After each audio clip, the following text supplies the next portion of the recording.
നീലപ്പൊന്മാൻ എന്നൊരു പടത്തിൽ നമ്മുടെ പ്രേംനസീറിൻ്റെ കൂടെ സുമിത്ര അഭിനയിച്ചിട്ടുണ്ട്.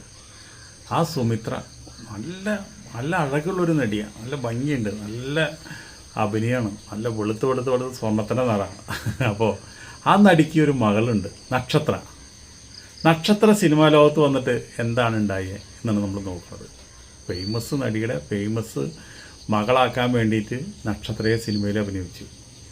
6 പടങ്ങളിൽ അഭിനയിച്ചു നായികയായിട്ട്. 6 പടങ്ങളും പൊട്ടി. അപ്പോൾ എന്താ നോക്കി, ഒരു കാലക്കേട് നോക്കി.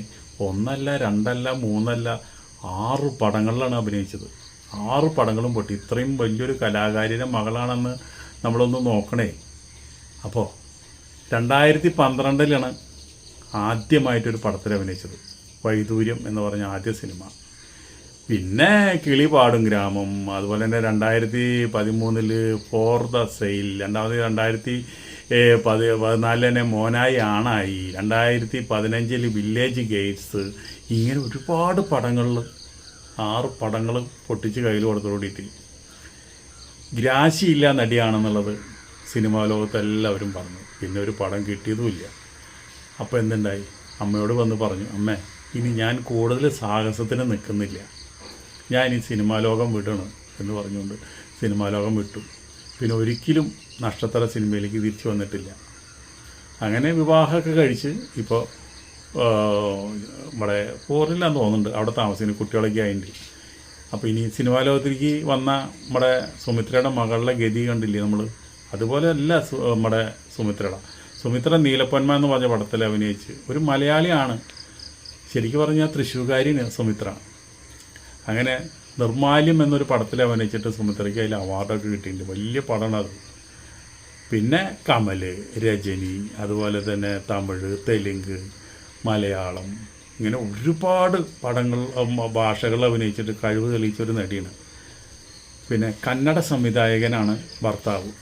കന്നഡ സംവിധായകൻ ബാബു എന്ന് പറഞ്ഞ ഒരാളിന് വിവാഹം കഴിച്ചത്. 2 പെൺമക്കളാണ്, ഒന്ന് ഉമാശങ്കർ, ഒന്ന് നക്ഷത്ര.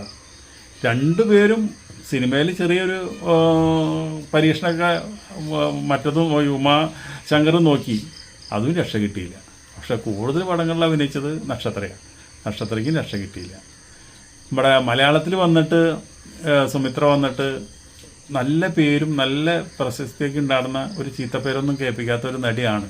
പക്ഷെ എന്നിരുന്നാലും രവികുമാറായിട്ട് അന്നത്തെ കാലത്ത് കുറേ ഗോസിപ്പുകൾ നമ്മുടെ ഈ പത്രങ്ങളിലും വീക്കിലികളിലൊക്കെ വന്നിട്ടുണ്ടായിരുന്നു.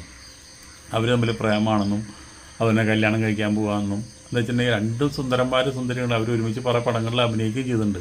അത് വിചാരിച്ചിട്ട് അന്നത്തെ ഒരു കാലത്ത് കുറേ ഹൂമറുകളൊക്കെ ഉണ്ടായിരുന്നു, അവർ കല്യാണം കഴിക്കാൻ പോകാമെന്നുള്ളത്. അവർ പിന്നെ ഇത് ഭയങ്കര പരസ്യമായി വന്നു, അതുപോലെ തന്നെ പത്രത്തിൽ വന്നു, നാനയിൽ വന്നു. ഇതൊക്കെ വന്നതോടുകൂടിയിട്ട് എന്തുണ്ടായി, ഇവർ ഒരുമിച്ച് അഭിനയിക്കാമെന്ന് കരാർ ചെയ്ത പല പടങ്ങളിൽ നിന്ന് ഇവരങ്ങോട്ട് മാറി. ശരിക്കും പറഞ്ഞാൽ ഇവർ നല്ല സുഹൃത്തുക്കളാണ്.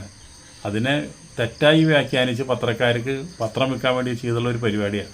അതോടുകൂടിയിട്ടാണ് സുമിത്ര എന്തുണ്ടായി വെച്ചിട്ടുണ്ടെങ്കിൽ മലയാള സിനിമയിൽ നിന്ന് തന്നെ പോയത്. അത് കഴിഞ്ഞിട്ടാണ് തമിഴിൽ പോയത്.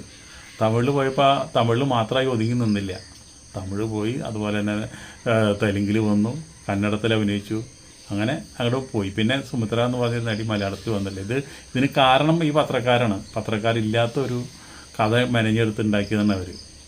രവികുമാർ എന്ന് വെച്ചിട്ടുണ്ടെങ്കിൽ ഒരു മാന്യനായ വ്യക്തിയാണ് അദ്ദേഹം. ഇങ്ങനെയുള്ള അങ്ങനെയൊക്കെ സ്ത്രീകളോട് സംസാരിക്കാൻ തന്നെ വളരെ ചമ്മലുള്ളൊരു വ്യക്തിയാണ്.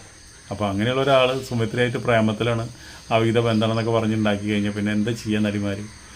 അതൊക്കെ ഒരു പത്രക്കാരെ ഒരു മഞ്ഞ പത്രക്കാരുടെ ഒരു ലീലാവിലാസങ്ങൾ എന്നല്ലാണ്ട് വേറെ എന്താ പറയുക.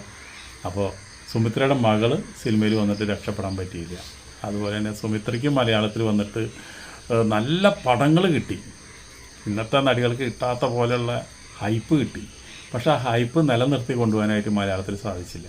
പിന്നെ കുറേ TV സീരിയലിലൊക്കെ അഭിനയിച്ചു.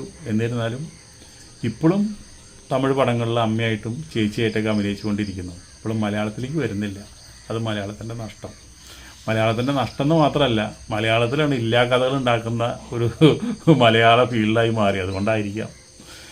അപ്പോൾ സുമിത്രേനെ കുറിച്ച് നല്ലത് മാത്രമേ പറയാനുള്ളൂ.